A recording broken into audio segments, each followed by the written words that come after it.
Hi, everybody, and welcome back to EBNet Stream. The FSCA recently distributed its regulatory strategy for 2025 to 2028. And in that document, there are some points made around closing funds or terminating funds. So I thought I'd catch up with Corlia Buitendug, and I'm going to read her title. She's the HOD for Retirement Fund Conduct Supervision Department at the FSCA. And I know Corlia's got a huge amount of experience on closing and cancelling funds. And so I thought I'd have a conversation with her to help us through this process, because I do know that it can sometimes be quite complicated. So Corlia, welcome to EBNet Stream. Oh, thank you. It's an honor and a privilege to form part of this initiative. And I think it's, we should have this more on cancellations.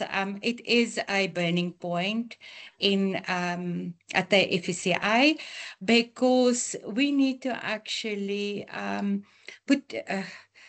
put our resources for impact, because currently our attention is divided between cancellations for terminating funds and active funds. So it's important that we sort this cancellation project out, so that we can give all our attention to the active funds where it's needed as supervisors. Let's start there. So the industry has had massive consolidation into these commercial, let's call them umbrella mega funds, and left behind it a trail of these empty carcasses of pension and provident funds. So what is the process for a retirement fund to actually begin and see through the closure process? Yeah, so this is so as you said, that there's a large number of cancellations. So it's really this, and I looked at the stats when you asked for the engagement. So applied for cancellation. So it's now funds. So before we start with the process, let's just look at the quantum. The applied for cancellations, there's 1,736 funds that applied for cancellation. So it's in a bucket that we need to cancel it. And then there's funds that is in process of liquidation. There's 478 funds that we are busy with the liquidation process. And then there's funds that is in process of termination. So the board's decided, listen, I don't want to continue with this fund, and there's an intention, but they haven't submitted cancellation documentation to the office. And there is around about 1,590 of these funds on record that we need to sort out. And we cannot do it on our own. And that's why with the initiative with our DC, we decided for the next 2 years, we want to have these terminating funds as a project. We want to look at progress. We want to provide feedback on the progress made to actually cancel these funds.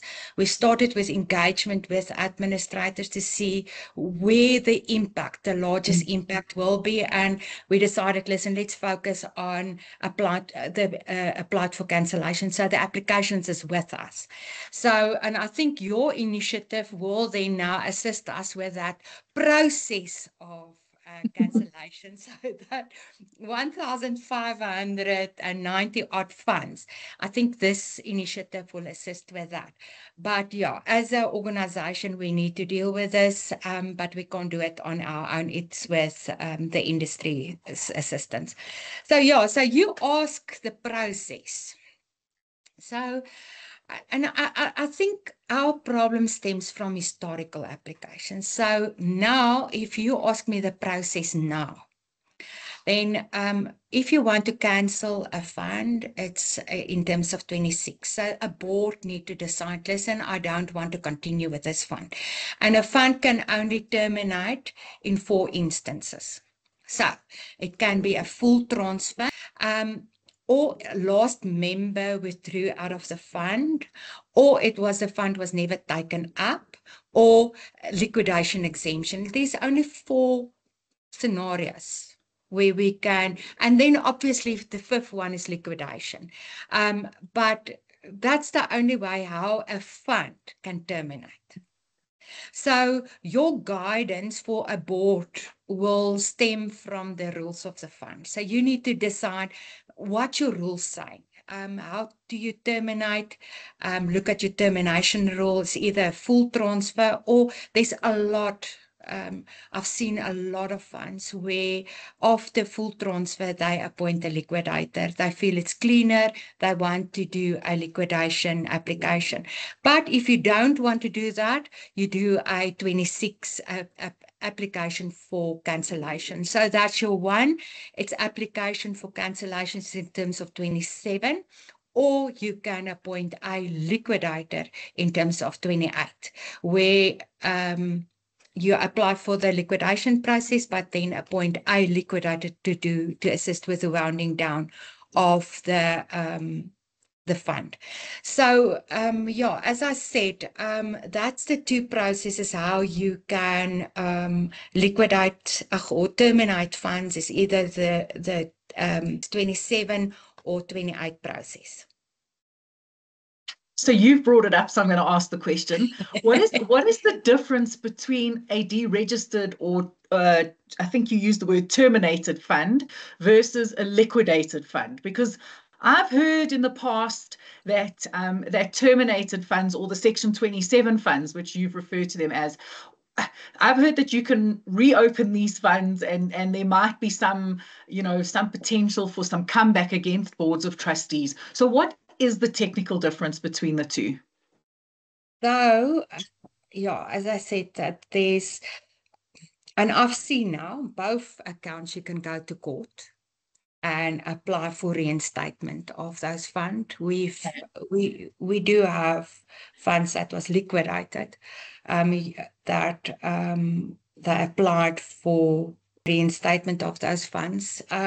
So I don't think you must use that as a reason. It's more, it's cleaner. It's an independent with liquidation. There's a cost element. So remember, it's a cost element, but it's cleaner. So it's an independent person that's appointed by the authority that will assist with the rounding down. So it's cleaner. So there's communication. It's open, that they follow process of publication of the prelim accounts. Then it's distributed. And while this liquidation process, you can ask for hardship payments. So in that whole process, you can ask for hardship payments. So liquidation is, in my opinion, a cleaner, but it's costly and it's for the member. So a lot of members that lost their job, to actually now that their benefits form part of a liquidation process, it's not beneficial for them. But as I said, it's a cleaner process because it's an independent person. With the cancellations, you cannot, it must be a transfer. So that's why the other process, if your employer is going into liquidation, and that's why if an employer is liquidated, then you must follow the liquidation process, because that's the only way that you can access the benefits. The process of termination funds, it's a full transfer. So I will say that's the difference. Is the liquidation is where the employer is no longer in existence. It's not in all cases the employer is not in existence. There are funds that prefer after a transfer, as I said, to appoint a liquidator. But with the 26, there's a full transfer to another fund, and the boards still stick around to cancel these funds. Before I get on to the question, my burning question that I really want to ask, I'm going to ask a quick question before that. You talk about the board of trustees. Now in a transfer, if I've, for example, transferred all my members into an umbrella fund, I don't have any member trustees who fill the requirements of being a member trustee because they're not members of the fund. So Is the board still properly constituted in that instance?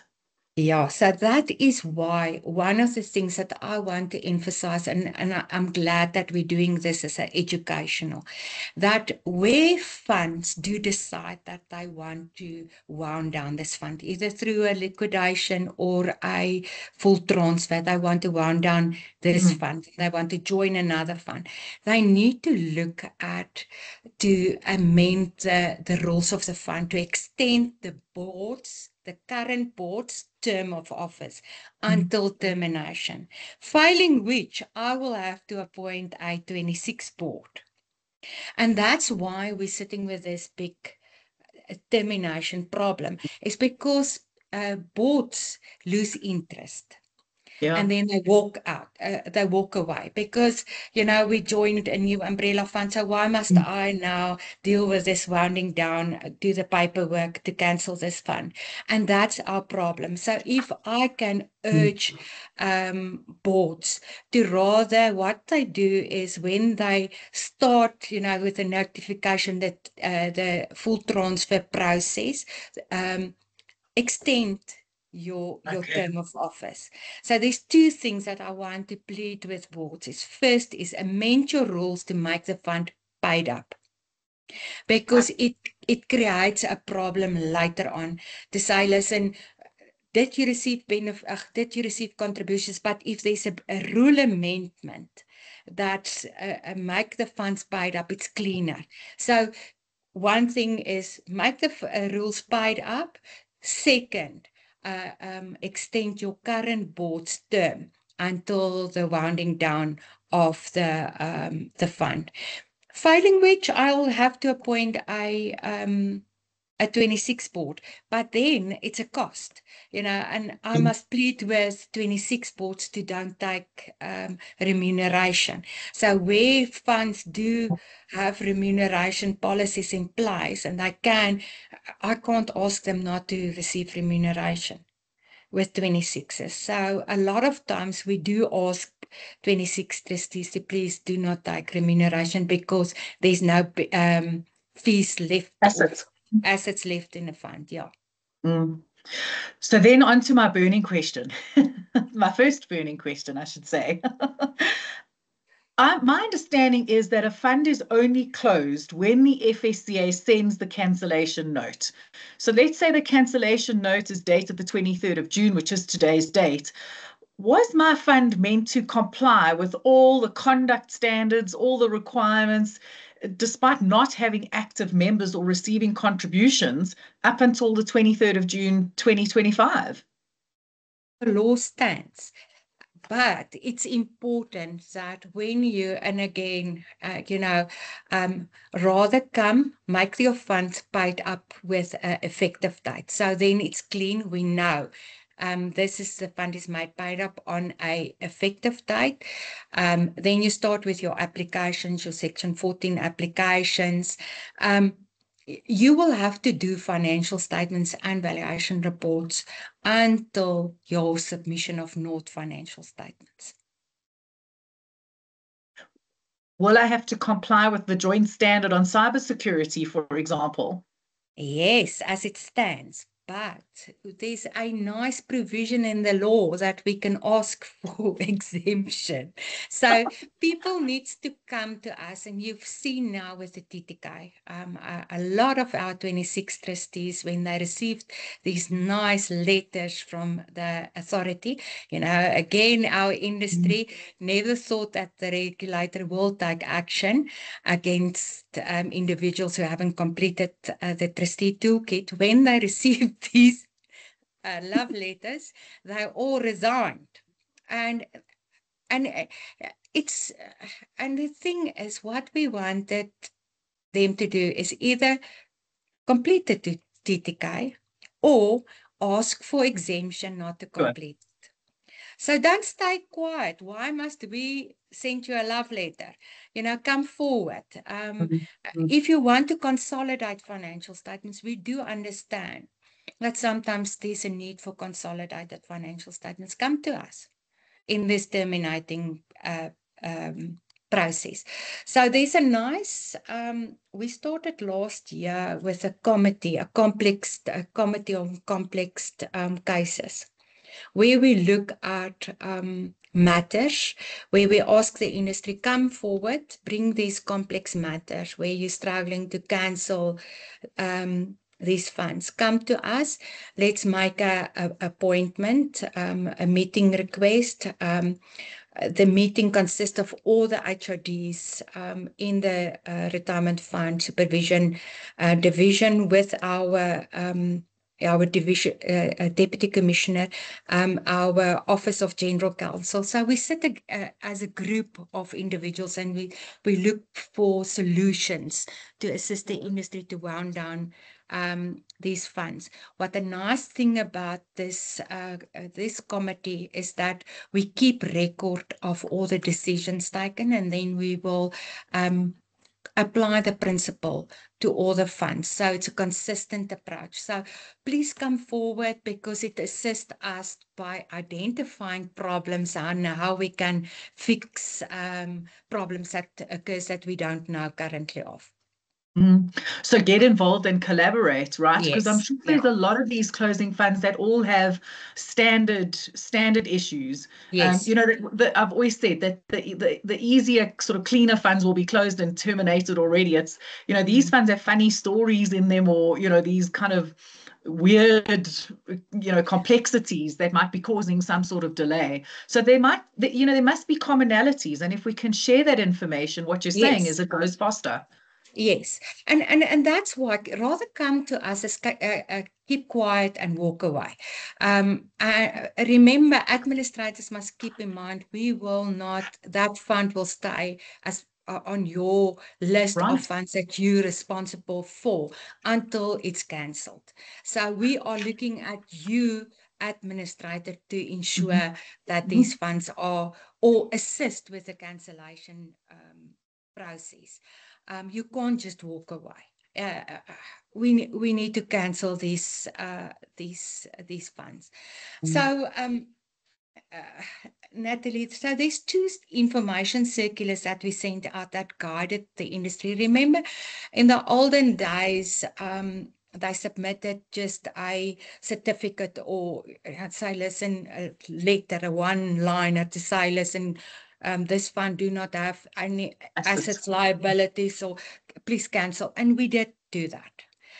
Because the financials were up-to-date valuation. So we looked at what is up on our records, and then we cancelled these funds. But now what we are looking at the industry, there's a checklist that you need to fill in. So the first one was our information circular. I think it was submitted, I made a note here, July 2017. Information circular 2 of 2017 was issued, where we actually say, listen, if the fund falls in this category, you need to submit the following information. And then in 2020, we issued another request for information.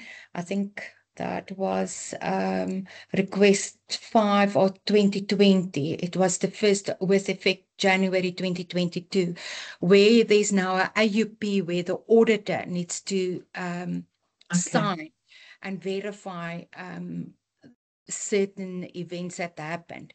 But and I know a lot of your listeners will now think, but we've submitted the application in 2017, and now for us to comply with the 2021 requirements, it's unfair. So please, the industry must know, we will apply the first request, the 2017 one. We will apply for the funds who submitted during that prior to 2021. We will apply that 2017 circular, and only after 2021 we will apply the latest request. So, and if there's a problem that you cannot, there's no funding, or there's no to pay for an auditor, or this fund was audit exempt previously because the asset value was less than 6 million. Come to us. Ask for exemption. And that's the thing, is what we want to say is we do understand there's you can't have a scenario for all the funds, and that's why that's a nice thing is exemption application that we can look at fund by fund, and we're going to have a team looking at all these cases now, and yeah, so I think going forward, I think you will see progress.